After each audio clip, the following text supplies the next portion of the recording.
trying to do. The cycling one was superb. I just find it very Some comical. are so funny. Like, thank you very much for coming down. Well, you're My here. pleasure. I'm coming down. But, My pleasure to hang out with you, Dylan. Us. Yeah, it's awesome. Okay, so this is Simon. He runs Root and Branch with Ben. Just the two of you?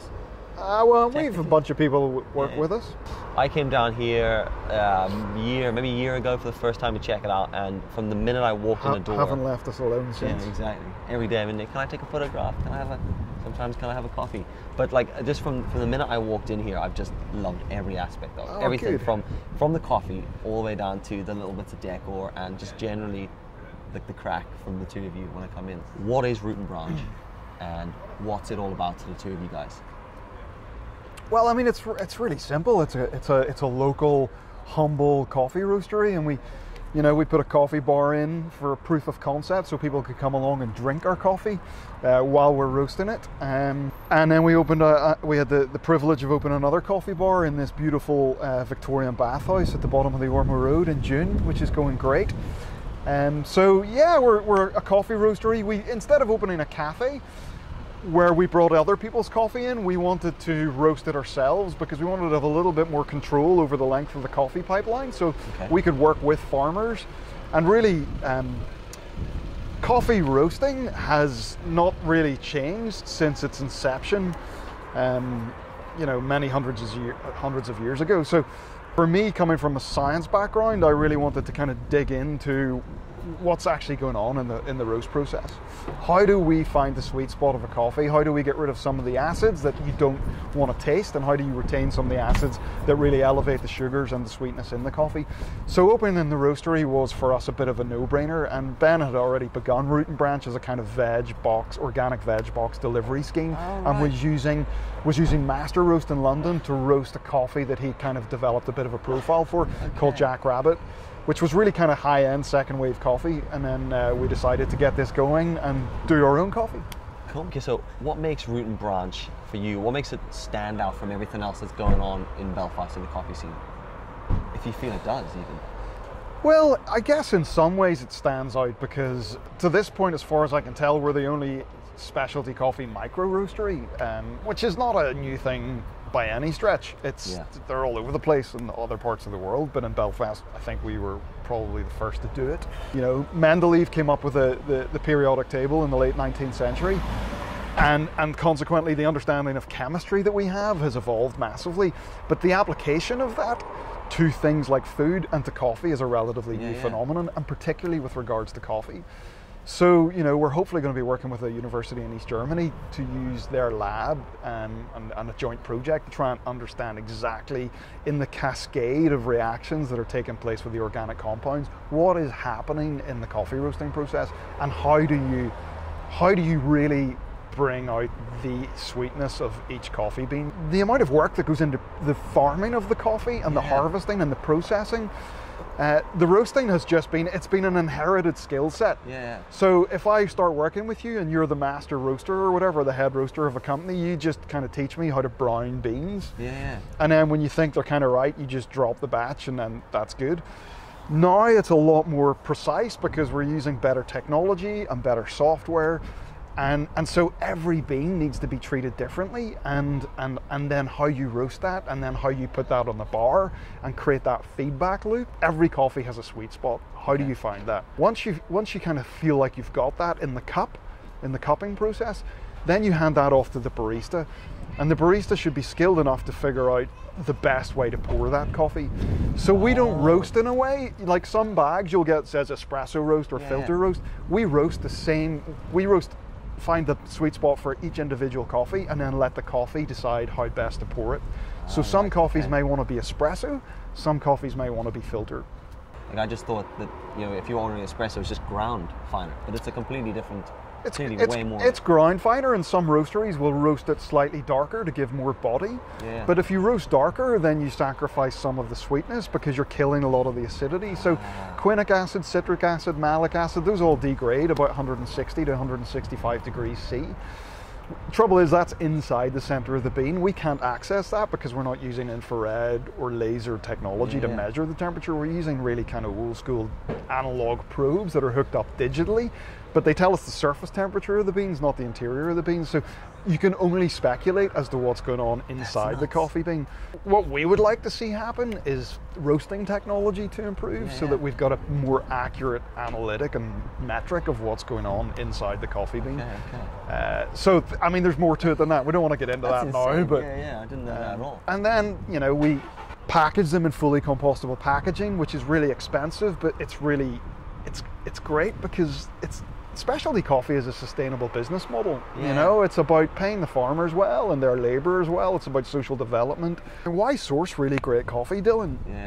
Sustainably, and then dump it in cheap Chinese packaging at the end of the line. So we kind of feel like it's worth the investment of using bio bags. And then we use a local artist called Glenn Kennedy, GK, whom you might know, to do the beautiful artwork that's on the bags. And so we're really, you know, we're about local, we're about celebrating all that is Northern Irish, and bringing, we can't grow coffee here, obviously in this climate. I'm sitting here freezing. I know, I'm trying to make cool. My hands are so cold. So that's kind of our vibe, and we're about welcome, you know. We don't want to, like, you know, coffee is, specialty coffee is understood to be hipster, you know. I know, that's the knock it kind of gets, isn't it? So, you know, from seed to cup, the coffee is grown, it's harvested, it's farmed in Rwanda or Congo or Brazil or Colombia, and then it's processed.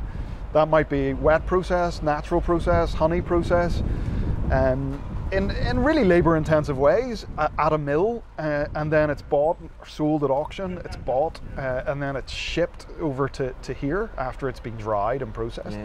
And then our job is to really put it through its paces in the sample roasters and the production roaster until we're happy enough to put it in a bag and sell it to someone like you. That's cool, man. Actually, I think that's incredible. Like, I think the journey of that is what's so unbelievable. So every time I come in here, I'm looking around, I'm loving the decor. So when someone comes in, they order their coffee, they sit down and have a chat. When somebody leaves Root and Branch, right, the whole vibe, what do you want them to leave with?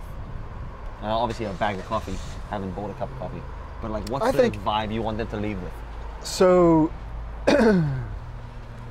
I think one of the things that Ben and I feel really keenly is a real commitment to this land. Is a commitment to Northern Ireland, or Ireland, however you want to call it. You know, whilst we've both lived away for considerable periods of time, we came back, and I came back and felt like I want specialty coffee in some ways is really reflected. It's in its most kind of in its essence in Australia, and so it's been kind of imported, hook, line, and sinker. Food-wise, you know, smashed avocado and sourdough, you know, like 10 years ago people weren't eating that. It's coming from the decor, you know, and it's all brilliant, but we kind of felt like, that's all fine, but we love the coffee, and Australia's great when you go to visit it, but, you know, we've got our own culture here, and we've got our own aesthetic here, and our own style, and we've got our own, like, history of food.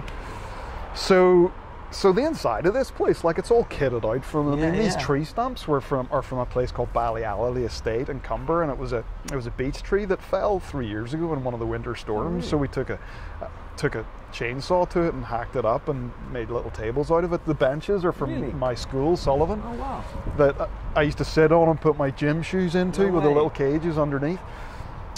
So everything is kind of sourced locally, and that's our kind of how we wanted to design it. And we did it ourselves because by the time you buy a roaster and loads of coffee gear, you don't have a whole lot of money left to pay builders and designers and whatever else. So, and it's kind of worked. I think that's brilliant. I think you guys are nailing it.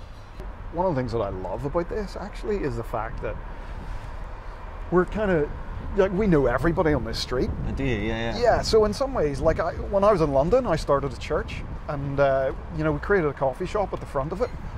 And, you know, there was a crack estate out the back, and it was like coffee is the best thing. The best thing about it is the social cohesion that it provides. So people come in and go, do you have Wi-Fi?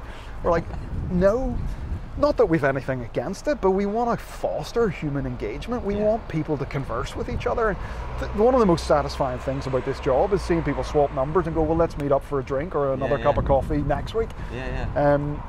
And so kind of being stuck between the residential and the commercial world on both sides of us, you've got this little kind of front porch, which is where people meet and they gather and they talk.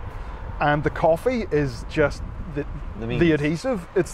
It's the means of that social cohesion, and in a really individualized, atomized world, it's great that we can provide that and facilitate conversation and human engagement. Did you get all these people popping in? Do you know? Yeah. We've cool, got. like, I mean, that is Betsy's, in her 80s, lives up there on the right, and she's not so well at the minute. And we did last Sunday. We brought a cap. She just came out of hospital, and people move in. We've got a little trainee plastic surgeons moved in just across the road here, and she was trying to park her car the other day, so we helped her get her car in, and she's like, "That's great, I'll come over and meet you guys." So it's just, this is why I like here, and not so much I love the baths, but I love the baths has a point though, there's a whole reason, and it works down there. Yeah, exactly.